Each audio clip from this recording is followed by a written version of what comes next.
Talagang pinanindigan ni Marcos. Ha?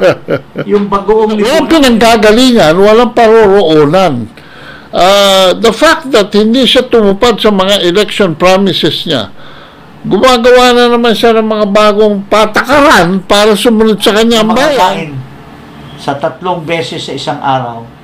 Ito yung tunay na bagong Pilipinas. Hindi yung mga slogans, hindi yung nagbabasa yung pinipilit mo yung isang empleyado dyan sa isang departamento. Ito nga mga kababayan, bago natin ituloy ang video na ito, kung bago ka lang sa aking YouTube channel baka pwede makahingi ng like at subscribe at click mo na rin ang notification bell para updated ka sa aking nilalabas na bagong video. Salamat po.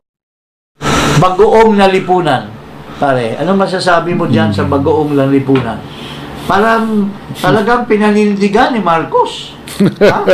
Yung bagoong lipunan talagang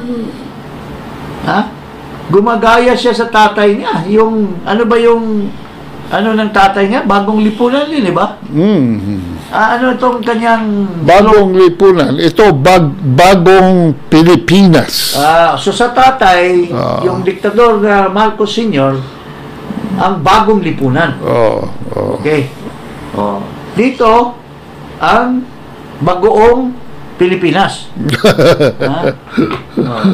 At ngayon, mayroon pang para talaga paninindigan na seryoso siya dito. Damn if you do, damn if you don't. Ay pinapatupad sa mga eskwelahan, sa mga government, local government. At kunyari, bini-brainwash ang taong bayan doon sa mga tinatatag niya ng mga virtues of the Filipinos. Ano masasabi mo dyan, pare? Bakit nila biglang ibinabalik yan? Para bang they're rallying for something, no? Na actually wala namang pinanggagalingan ito. It's not coming from anywhere.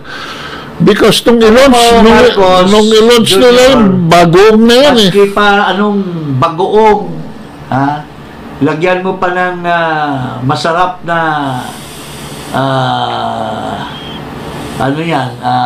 kamatis, masarap na suka, bagoong pa rin yan. Kung daldal lang ng daldal ang ginagawa. Alam mo, words are the ones that make people believe on something. Hindi yung daldalan dyan sa pakanta-kanta dyan sa flag ceremony, pakanta-kanta dyan sa pa-recite-recite dyan sa mga opisina. Ang tinitimbang ng taong bayan kung ano ba ang aksyon na ginagawa mo bilang leader ng bansa. Ano na ba ang nangyayari sa mga pera na ginastos mo at may balik daw? Pare? May balik daw ng mga pledges? Nasaan na yung mga pledges? Are they turned now into reality? Ano masasabi mo, paring Ado? Well, tungkol dito, ano ba in the first place ang objective niyang movement na yan? No? Wala namang paroroonan yan at walang pinanggagalingan, walang paroroonan. The fact that hindi siya tumupad sa mga election promises niya, gumagawa na naman siya ng mga bagong patakaran para sumunod sa kanyang bayan, hindi naman alam ng tao kung saan pupwesto. In fact, Mr. President, the people is separated from the presidency. Very wide po ang gap. At hinihintay ng taong bayan na ang atensyon nyo ay dalhin nyo sa taong bayan, sa kapakanan ng taong bayan, sa national interest ng taong bayan, sa kabuhayan, sa pang-araw-araw na pangangailangan ng taong bayan, pagkain, pasahe, kuryente. Yan ho ang bagong Pilipinas. Hindi ho ang bagong Pilipinas doon sa gera na dinadala nyo kami sa West Philippine Sea. Kaya hindi maintindihan ko ano yung bagoong Pilipinas na yan. Ang bagoong Pilipinas, Ano ba yan? Marcos, ay yung bagoong talaga na mabaho. Yun ang tunay na pangyayari. People cannot relate. Yung sinusulat nyo, yung pinapabasa nyo, na bagoong Pilipino, o bagoong Pilipinas na yan, that's just a mere slogan. As long as the people who are reciting them, who are singing them, will never experience ease in their stomach. Yung konting happiness na makakain man lang ng masarap maski isang beses sa isang, makabili man lang ng bigas na magkasya sa buong pamilya nila, na makakain sa 3 beses sa isang araw. Ito yung tunay na bagong Pilipinas. Hindi yung mga slogans, hindi yung nagbabasa yung pinipilit mo yung isang empleyado dyan sa isang departamento, sa flag ceremony ng umaga, papabasahin mo, mayroong mag-pledge of bagoong Pilipino. Pag punta niya doon sa tanghali, wala siyang pambili ng pagkain. Ano masarap doon sa ni-recite niyang bagoong Pilipinas? Ito wala namang kinakain. I-deliver muna niya yung kare-kare bago niya ipasok yung bagoong. Bago mo ipasok yung bagoong, wala pa kare-kare. mayroon ka munang kare-kare or yung daing na bangus na lalagyan mo ng bagoong.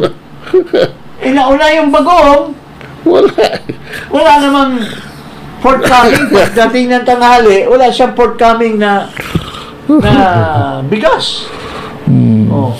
So, paano masyahan yung nagbabasa at nagre-recite at nagkakanta doon sa bagoong Pilipinas mo? Mr. Marcos? So, tapos tuloy-tuloy pang kikitil ng human rights, no? Katulad nung nangyari sa KOJC sa Davao. Tapos, prevent yung mga tao from demonstrating. Listening to Yung may freedom of speech ng mga rallies ni President Duterte. Tsaka pagka ikaw na katulad ni Kibuloy, na pagbenta ka na, diskarte ka, guilty ka na, lulusubin ka na ng gano'n. Hindi ba yun din nangyari dito sa isang congressman? Ito, tulad nitong si Arnie Teves. Ito, pakinggan natin dahil ang sinasabi ni Topacio, mayroon kasi dyan sa Department of Justice na isang assistant secretary, with due respect. Hindi ko po alam, dahil sa huling pag-alala ko sa aking kaibigan na si Secretary Boying Rimulya, matino yung Department of Justice. At yung mga pinopronounce niya ay galing sa kanyang sariling pag-iisip at sariling pag-aaral. With the assistance of excellent officials, mga underlings niya. Pero it seems ngayon, nababahala ang taong bayan dahil nung una, na-discuss na natin, itong assistant secretary, a certain spokesman, hindi ko malaman kung talaga bang yung mga pronouncements nito ay galing ba sa wisdom ng ating butihing Secretary of the Department of Justice? O gawa-gawa lang nito para pumuporma lang? Sabi nung iba, bakit may tipo daw, bakit hindi na lang mag-artista, bakit pa magiging spokesman? eh yung kanyang mga dinadaldal ay parang hindi galing kay Secretary. Tulad nung sinasabi nila ni Pangulong Marcos na I have said for so many times that the government will not cooperate with the ICC, will not give them any assistance. Ha? Pero anong sinasabi nitong Clamano? Sir, we are briefing you because you might change your mind. Eh, sinasabi, di ba? We are studying. Ano pinag-aaralan nyo? Binigyan na kayo ng order. Mayroon ng instruction na 100 times, hindi siya magbabago. Ngayon, If! Biglang lang karoon ng if. lulukuhin mo si Marcos. Anong tingin mo, tanga? Ha? He may be. But he's not that dumb as you are. Siguro. He may be dumb, but he is not as dumb as you are, Mr. Clamano. Baka binigyan ng order, pero hindi dapat yan ang statement mo sa public. Oh.